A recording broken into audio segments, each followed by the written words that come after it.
Hello, this is Lucy Farron CZT, and I'm here on day 50 of the 100-day project for 2022, which is my periodic table of tangles. I'm a day later than normal, just because I wanted to wait till the halfway point on day 50. So today I am going to be drawing Indy-rella, Enyshou and Gourdgeous. These are three kind of organic-ish, certainly these two, organic tangles. Indy-rella, well, it's kind of organic-ish, I think. But yes, we've been looking at the organics recently, so we're going to look at those three today. The thing that links them is really just sort of aura technique. So let's have a start with Indy-rella. Okay, so I'm going to start just in this little corner here. So Indy-rella always, I thought about Indy-rella when I was drawing Zinger, because the heads of zingers always make me think of Indy-rella, because it's like a zinger head really. We start with a dot and then a little C curve, and we get bigger and bigger for a little while, and then start to get smaller again. And that's your basic Indy-rella shape. And then what happens is they all just start to nestle up against each other. And it always makes me think of a little shoal of fish, maybe. I don't really know why.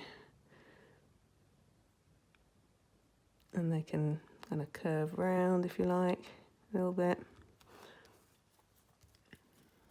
And be manipulated to fit in different size gaps.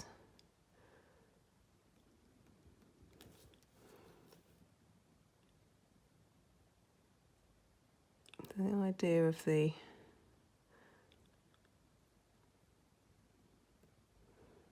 spacing between the auras is similar to the spacing that you leave between the individual motifs of Indy-rella.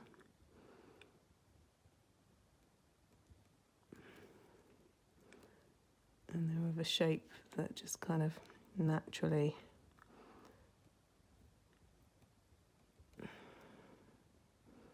tessellates.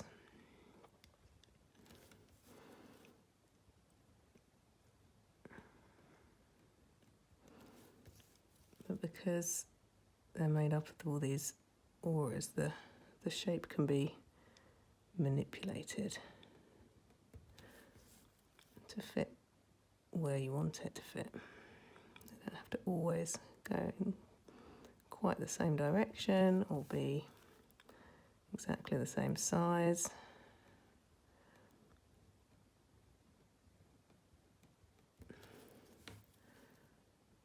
They will fit in any kind of space.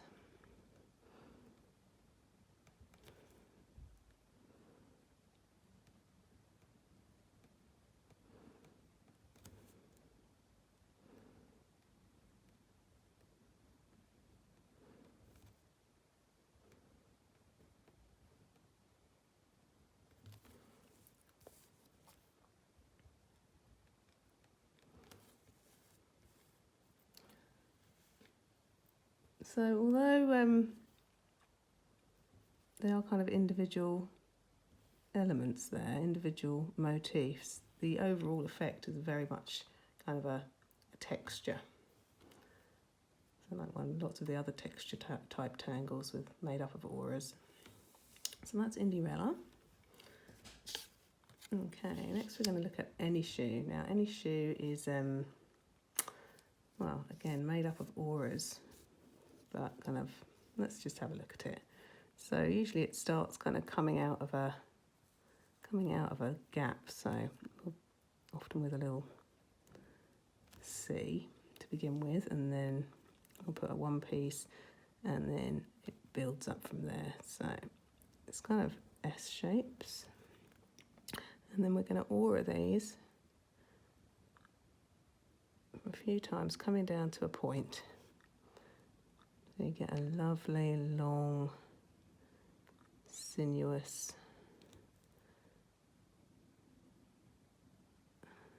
kind of, it always makes me think of a leafy type thing, but other people might see it differently. So you do a few and build up one of those. It's like the motif, and then you could start another one going off in a slightly, I'm going to work behind the letter here, but slightly different direction, and they just build up one behind the other in a holly ball style, always coming down to that kind of point there. Let's do one behind here, and of course you could do these individually as well. You can do them like this and then fill in the auras if you want to.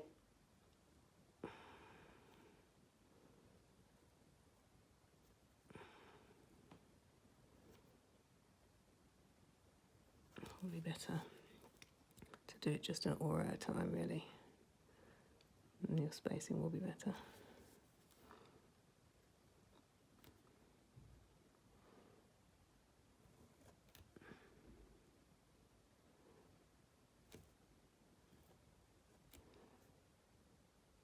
Lovely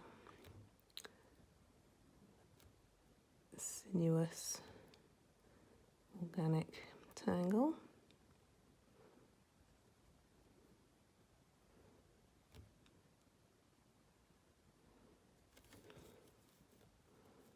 Get as many as you want, really.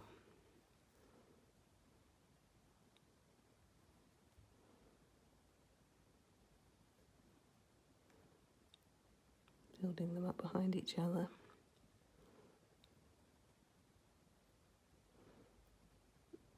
And of course you can use that motif individually as well. So that's Enyshou. And then we're going to finish with Gourdgeous, which again starts with auras, but it's a little bit of a tangulation of diva dance, in that we get some large kind of inky areas, large inked in areas, but they work in a very kind of prescriptive way. So whereas diva dance, you just put your kind of your weighting, your inky areas randomly, with Gourdgeous, they go together in a more kind of prescriptive way. So let's have a look at how they go together. Again, I'm going to have to work behind this little letter here, which is not very helpful, but we'll have a go. So we start with like an S shape really, that comes up and round and down, and it would go around down over here somewhere.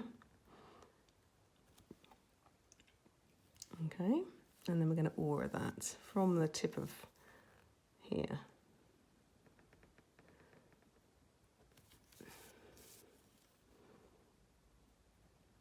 We do an ordinary aura, and then we start again, do an aura from the tip.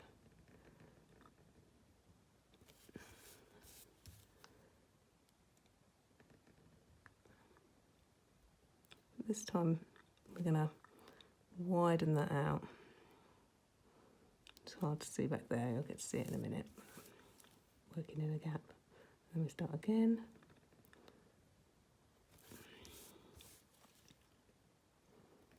Aura around.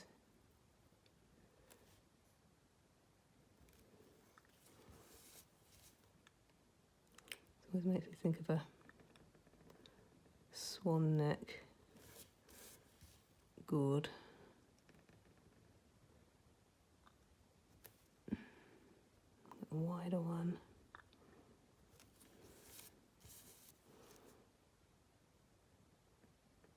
I'm going to run out of space for my auras coming round in a minute, so I'll just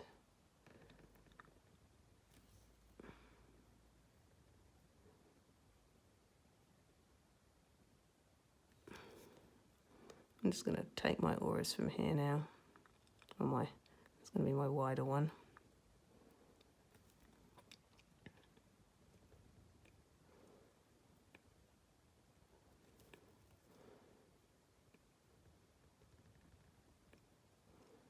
And these will all get blacked in a minute.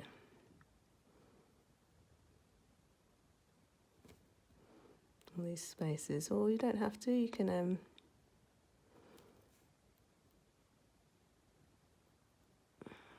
fill them with other tangles, which is always nice.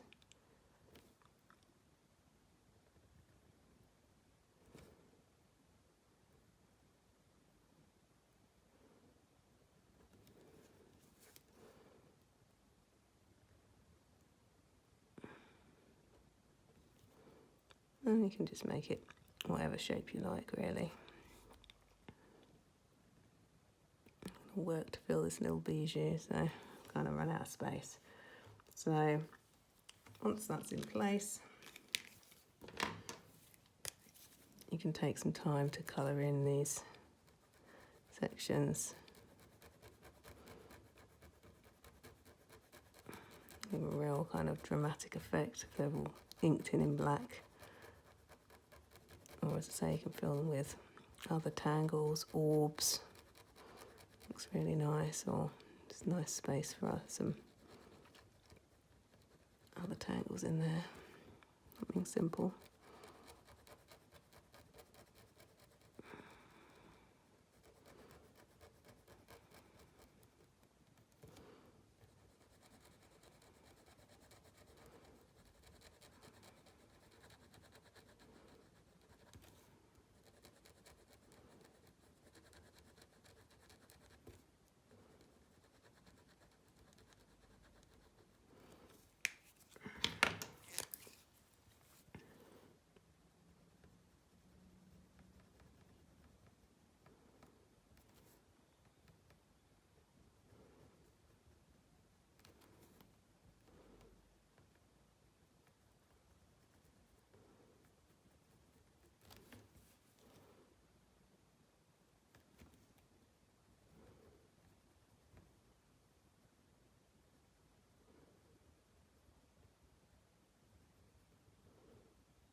And that's gorgeous. Just a little bit of touching up there with a thinner black pen. Those inky areas.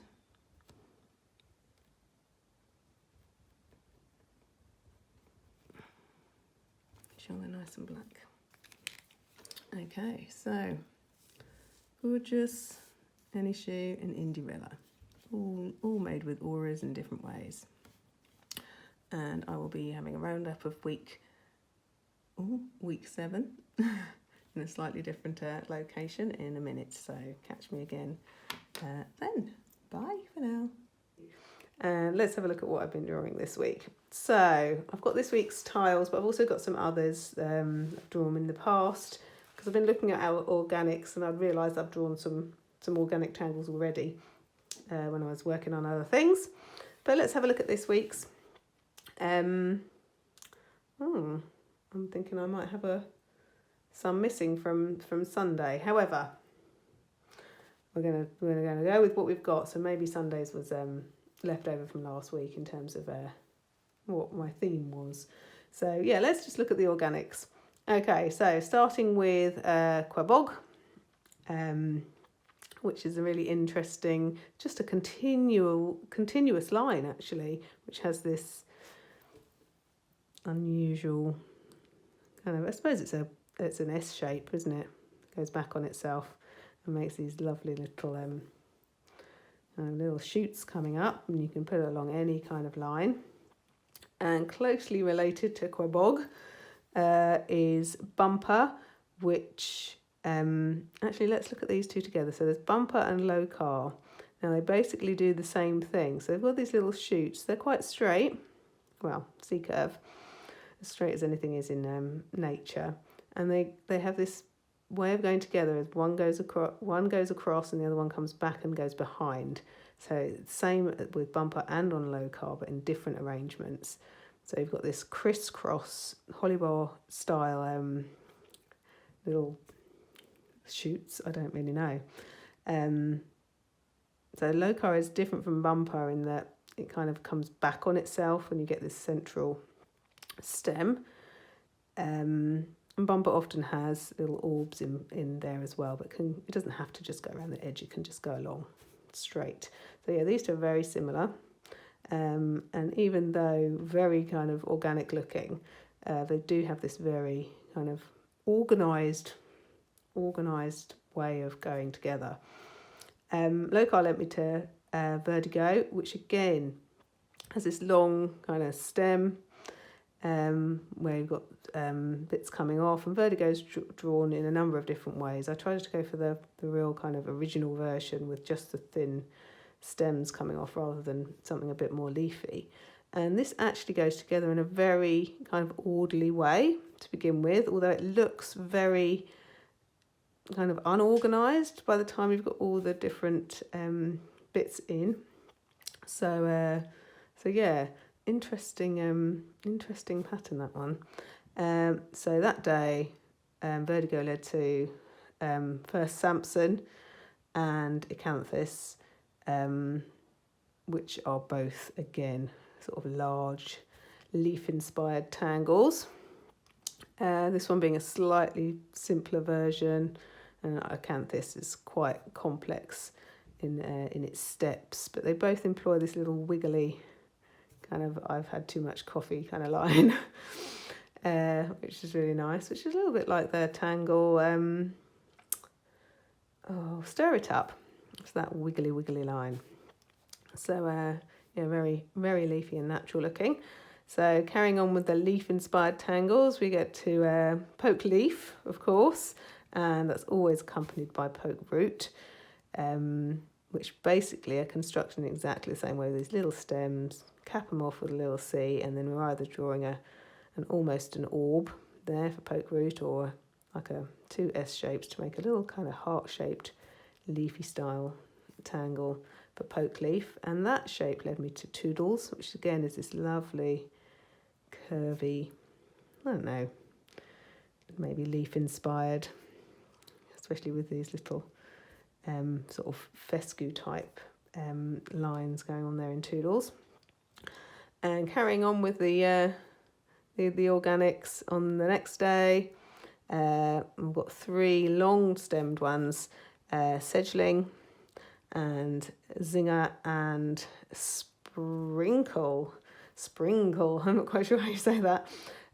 These two are very similar in their kind of the head shapes there. This one's just made of auras and this one gets closed off. And this is also auras, but in a more round situation. So those three are very, very similar. Carrying on with the other thin stems, we've got Taholis, which alternates, stems alternate, they're always going back on each other, and Muka, which also alternates actually, one side and then the other side in a slightly different way. And then Muka led me to Maria's Flux. So I decided on this tile to draw both Maria's Flux and Rick's Flux, of course, because they're both need to be represented there. And then, yeah, on to today, which was Indy-rella, which, as you can see, very much like the heads of Zinger. Enyshou, which kind of leads me on to something else. Oh no, I've missed a day. Realised.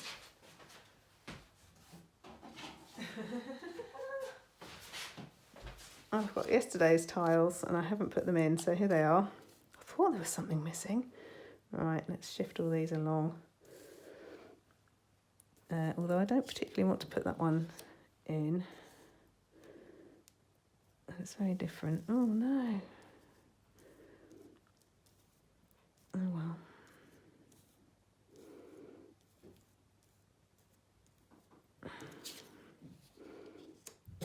Yeah, these two from yesterday. And the moon pie, which kind of often sits with Hollis. And that was the only reason I kind of remembered to draw it, because I've forgotten all about it. Poor little moon pie.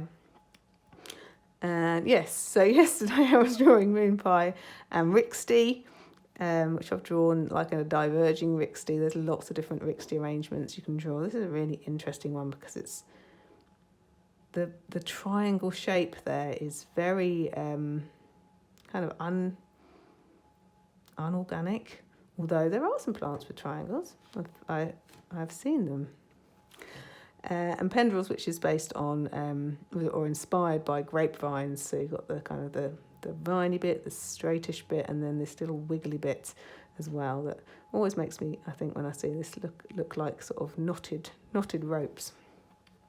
And oh yes, I was talking about today Enyshou and Indy-rella and Gourdgeous, which is a tangulation of diva dance, which is really kind of unorganic in itself, although it went back with all those tangles that I did right at the beginning, which were auras, and there's some others over here which feel very organic to me, so fescue, and some of the ones related to fescue and the aurad fescue, which becomes flu, and the ones related to that, although some of them aren't quite as organic as others.